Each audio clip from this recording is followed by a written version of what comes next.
Guys, no spoilers, but like I said in my first reaction, and I'm sticking with my boy. Even though I've seen this movie, and even though if you haven't, and you can still watch it and still be, maybe you'll switch sides, switch teams. I don't know. But I've been Team Kong ever since this thing was announced. Okay? Still,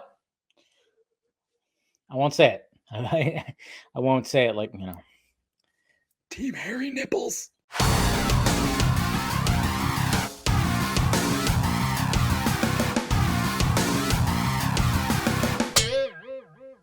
What's happening, film friends? Dave the Film Junkie here with a film review of Godzilla versus Kong. That's right. Finally, yay, we get to see it. And of course, it's directed by Adam Wingard, stars Alexander Skarsgård. I always get him mixed up with someone else's Skarsgård. Millie Bobby Brown, Rebecca Hall. You know the people that are in this movie. And of course, this is, it's continuing on. From Godzilla, King of the Monsters, which I actually did watch last night. I better prepare for it. And, I have, when it comes to this new MonsterVerse, I would say it's I love 2014 Godzilla. There's something about that movie that just feels just a little bit more, I guess it's more grounded because it's not all about just the fighting. It seems like Kong Skull Island, let's go. Godzilla, King of the Monsters, let's go. And then this one, very much the same thing when it comes to where it fits in the MonsterVerse. But obviously it's just like a continuation. And what am I going to say about the plot of this movie? You know what the plot is. Things are happening, and these scientists need King Kong. This was actually kind of nice because I was going, okay, how is it just because Godzilla is just wreaking havoc, so they need King Kong, or not King? He's not King. Sorry. We need Kong. I think he deserves it though. Do they need Kong to just defeat him?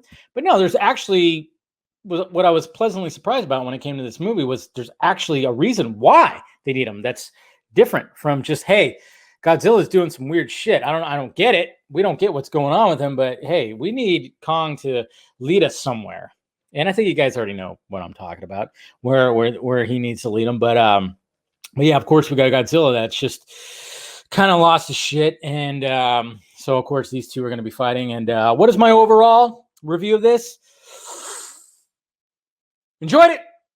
It was all I could really ask for with this movie. Okay. Now, when I start breaking it down a little bit, it's really, if you wanted to see these two fight, you're going to get that. Okay. Yes. What always is like, when we talk about these movies, it's always the human side that suffers. Right. And it's very relevant here. Yes, it is. I didn't really like any of the characters when it comes to where they were. I didn't like Skarsgård's character. I don't know. They have that whole trope of, hey, we're going to show up where you're at, and we need you to do something, and you have long hair and a beard. And then in the next scene, when you're about to go, you've shaved and cut your hair. It's like, okay, you're going to do that fucking trope. That's not spoilery, by the way. I'm just saying, it's just that common trope of let's find this guy. He knows something about it. And then, of course, he's all, he's not really taking care of the way he looks, his aesthetics. And then all of a sudden he just, anyways, that's besides the point. And then, of course, you got like Millie Bobby Brown's character and Kyle Chandler's character. Obviously, they were in the previous one. They're not as pivotal in this one as they were in the last one. And to be honest, she really didn't even need to be in the movie. Because there's like, you got humans over here that are handling Kong, and then humans over here going, what the fuck's going on? And you got this one character, what's his name? His name's Bernie Hayes, and this is Brian Tyree Henry's character, who plays like this conspiratorial podcaster dude. And he's supposed to be the comic relief. I thought, there's some funny that comes out of him, but at the same time, I'm just going, this group right here, I don't need any of that. I really don't. Even though they uncover something that you could probably guess. And maybe just be like, okay, yeah, cool. But other than that, I'm like, all right, don't even, whatever, just show that. And then you got Isaac Gonzalez, right? She did not need to be in this movie at all. She was just basically in this movie. I don't know what really her purpose was throughout this whole thing. So, there's just, of course, there's going to be a lot of that. But the little girl that has like a relationship, like a connection with Kong, she needed to be in there because that actually really worked. That really worked very well. Some touching moments when it came to that, sign language and just the connection that they had. And I thought that was refreshing. So good on that. Totally dug that. But yeah, some of the other characters, it was just kind of like, all right, I get it. But the main thing is, guys, this is under 2 hours. It's tight. It feels like it was cut short. It does. Like they chopped off a lot of the fat. I'm wondering if it was a lot of the human stuff. And I just kind of go, I was thinking about this today. I'm thinking, is that a good thing or is that a bad thing? I almost now am thinking it's a good thing. Like, do I need a 2.5 hour movie that needs to establish like a lot of fucking, flesh out these characters? Not really. I mean, there's ways to do it and ways to do it right. And I thought in the original, 2014 Godzilla, I thought they fleshed out a lot of those human characters, pretty well. Even though it got a little weird when they're like, hey, we're just going to off Bryan Cranston's character. And that seemed a little weird. But no, I'm just saying, like, what do I want? Do I want that or do I want to see these two fight? And you really get these two fighting. And I actually, that's the best, obviously the best part of the movie. And the visual effects are fucking glorious. Absolutely glorious. I can't even like nitpick on anything when it comes to the visual effects and Junkie XL's Tom's score. Oh my God.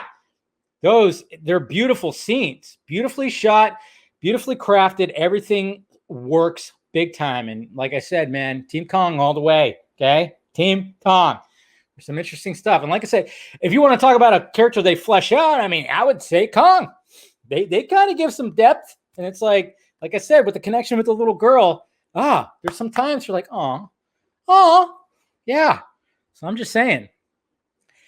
So overall, like I said, when it comes to everything, yeah, of course, the human characters, it's just, it's whatever. But I think they kind of realize that and they try to like trim that as much as possible. But there are going to be maybe some cringy kind of moments and blah, blah, blah. And I was like, but when it comes to them fighting it out, like in the city on the top of the aircraft carrier, which we've seen in the trailers and stuff, it's pretty insane. And like a lot of it, and they don't really even show like, people like running further. I think they're like, where they realize, hey, we don't need to show too many people just running for their lives. We get it. Let's just show these guys battle it out. Let's just show like them battle out. That's it. And yeah, good luck everybody that's down there. I don't know if that's going to affect anybody when it comes to watching this thing.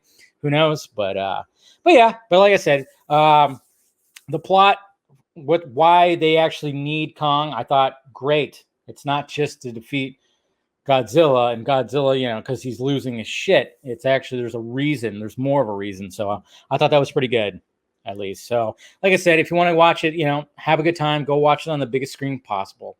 Do it because those shots are absolutely glorious. And yeah, so there it is, guys. That's my review of Godzilla vs. Kong. Let me know your thoughts about it down below. What did you think about it? Hit that like, thumbs up button if you'd be so kind. Subscribe to my channel. Hit that notification bell so you know when I'm doing this stuff. If you want to join Film Junkie, hit the join button. Or if you want to join the Patreon and get some exclusive behind the scenes and, exclusive stuff, hit that. Or if you want to, get some merchandise, we got the Film Junkie closet down below. All right, guys. Love you. Talk to you later.